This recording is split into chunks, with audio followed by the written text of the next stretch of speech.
చూడండి ఈ కర్రీ ఎంత టేస్ట్గా ఉందో. ఇలా మనం కర్రీ చేసుకుని తింటే చాలా బాగుంటుంది. ఇలాగా ఇందులో కొత్తిమీర వేసి దించేసుకుంటాం. ఈ కర్రీ హెల్దీ అండ్ టేస్టీ అనమాట. ఇలా మనం వీడియోలోకి వెళ్ళి వీడియో అంతా చూద్దాము. వీడియో అంతా ఫుల్గా చూడండి. దీనికి నాకు ఒక లైక్ ఇచ్చి షేర్ చేసి కామెంట్ ఇవ్వండి. ఓకేనండి. వీడియో ఫుల్గా చూడండి. నాదొక మనవి అంతే.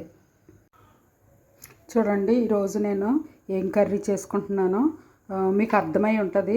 ఇవి ఆనియన్స్, బూందీ, టమాటా. ఇవి ఏంటో గెస్ట్ చేయండి. గెస్ట్ చేస్తే చేయండి, తర్వాత నేను చెప్తాను. ఇలా కర్రీ చేసుకుంటాను. ఇది చాలా బాగుంటుంది. ఇప్పుడు మనం కట్ చేసి పెట్టుకున్న ఆనియన్స్, చిల్లీస్ కలిపి ఉన్నాయి. అవి వేసేస్తున్నాను. అవి వేగుతూ ఉంటాయి. వేగాక చూపిస్తాను. చూడండి ఆనియన్స్ వేగిపోయి ఇప్పుడు ఈ పీసెస్ వేస్తున్నాను. ఏ పీసెస్ మీరు గెస్ట్ చేశారా? గెస్ట్ చేసి ఉంటారు. స్కానర్ లాంటి కళ్ళు ఉంటాయి కొంతమందికి, గెస్ట్ చేస్తారు. ఏం కాదండి, తోటకూర కాడలు అన్నీ చిన్ని చిన్ని పీసులు చేశాను. ఇది బాగుంటుంది ఈ కర్రీ. తోటకూర కాడలు, టమాటా, బూందీ.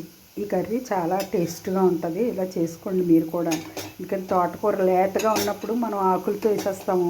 ఈ కాడలు నీట్గా క్లీన్ చేశాను.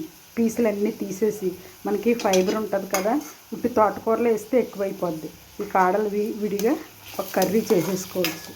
ఇందులో కొంచెం చక్కగా అన్నీ వేసుకుంటే చాలా టేస్ట్ ఉంటుంది.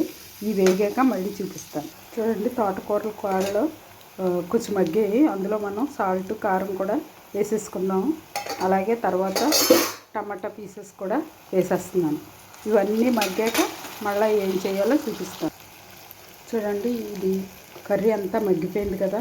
ఇందులో మనం కొంచెం చింతపండు రసం, ఎక్కువ కాదండి, ఎక్కువ చింతపండు వేయలేదు, వాటర్ ఎక్కువ వేస్తున్నాను. ఎందుకంటే ఈ బూందీలు అందులో ములగాలి కదా, అందుకని.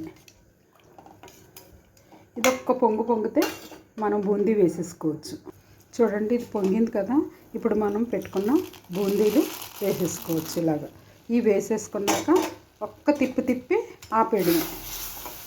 ఎందుకంటే అదంతా వాటర్ పీల్చుకుని మనకి చక్కగా కర్రీ రెడీ అయిపోద్ది అనమాట. ఇలా చేసుకుంటే చాలా నీట్గా ఉంటుంది. అంతే. నేను స్టవ్ ఆఫ్ చేసేస్తున్నాను.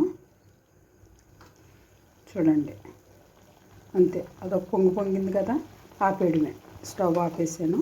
ఇది మూత పెట్టి ఉంచుదాము. కర్రీ రెడీ అయిపోయింది.